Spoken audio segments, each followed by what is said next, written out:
Bonjour à tous et bienvenue sur boursicoté.com pour cette nouvelle analyse technique du CAC 40 en clôture avec une séance qui n'a pas apporté grand chose par rapport aux précédentes, puisqu'on a quasiment évolué dans les mêmes zones que la séance précédente et on finit malgré tout en hausse, puisqu'au terme de cette séance, le CAC 40 clôture à 6563,45 et gagne 0,19% par rapport à la clôture de la séance précédente. Donc on voit ici les plus hauts et plus bas qui sont légèrement inférieurs à ceux de la bougie précédente, donc il y a une petite rupture ici de la loi de Dow, mais sans conséquence puisqu'on reste ici au-delà des 6520 points. C'est d'ailleurs le point qu'il va falloir surveiller demain pour détecter une éventuelle consolidation, voire un retournement de la tendance très court terme, puisque pour l'instant on est sur une dynamique haussière assez régulière. On est largement au-dessus de la moyenne mobile 20 exponentielle.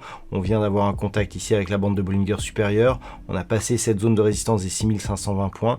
Clairement, on est dans une configuration ici qui nous confirme que la dynamique reste haussière. Et c'est aussi le cas sur les indicateurs, malgré un MACD ici dont les histogrammes évoluent de manière très légèrement divergente avec la hausse que nous avons actuellement.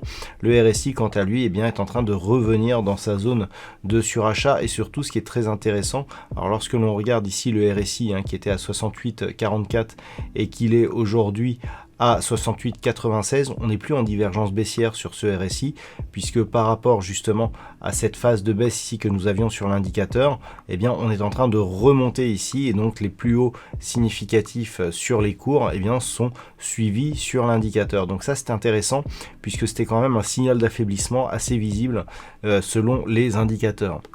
Les volumes sont eux tout juste dans la moyenne, donc voilà, on n'a pas de conviction ni dans les volumes ni dans la configuration de la bougie. Ce que l'on peut constater toutefois, c'est que malgré l'hésitation, on a une ombre qui est portée sur la partie inférieure de celle-ci, ce qui valide plutôt le fait qu'en cas de baisse, des investisseurs se repositionnent pour faire remonter les marchés. Donc on peut attendre ici une certaine fermeté, même si demain il y aura des échéances majeures. C'est un petit peu les échéances que tout le monde attend cette semaine, puisque nous avons une intervention du président de la Fed, une intervention de la présidente de la Banque Centrale Européenne, et c'est surtout demain que l'on verra vraiment vers quelle orientation en tout cas veut prendre le marché, et donc par ricochet l'indice parisien. Donc à la baisse on surveillera ici la zone des 6520, car une rupture nous donnera un signal de consolidation. Par contre à la hausse on continue ici l'évolution vers de nouveaux plus hauts historiques, je le rappelle, si on réintègre les dividendes comme on le fait par exemple dans le CAC 40 GR, Global Return. Voilà donc ce que l'on peut dire sur cette configuration technique.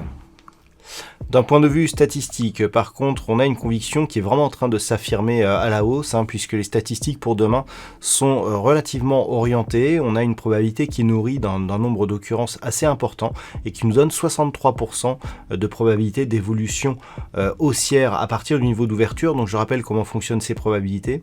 Je prends quelques éléments ici de la configuration tant sur les indicateurs que sur les bougies, notamment des 3 dernières bougies pour ce qui est des bougies et du placement des indicateurs, donc sur la bougie actuelle. Je fais un backtest sur une vingtaine d'années pour voir comment évoluer les cours dans une configuration similaire, et cela dégage des probabilités. Et bien dans une configuration similaire, nous avons 63% de probabilité haussière à partir du niveau d'ouverture, et cette conviction elle reste intacte sur les 5 prochains jours. Donc on le voit, malgré ici cette hésitation, on peut constater que la probabilité, elle en tout cas, elle reste orientée plutôt à la hausse. Voilà, l'intégralité des statistiques vous seront dévoilées avec l'analyse écrite qui paraîtra cette nuit sur le site boursicoté.com. Je vous souhaite donc une bonne soirée. On se retrouve donc dès demain pour d'autres analyses techniques, toujours sur le site boursicoté.com.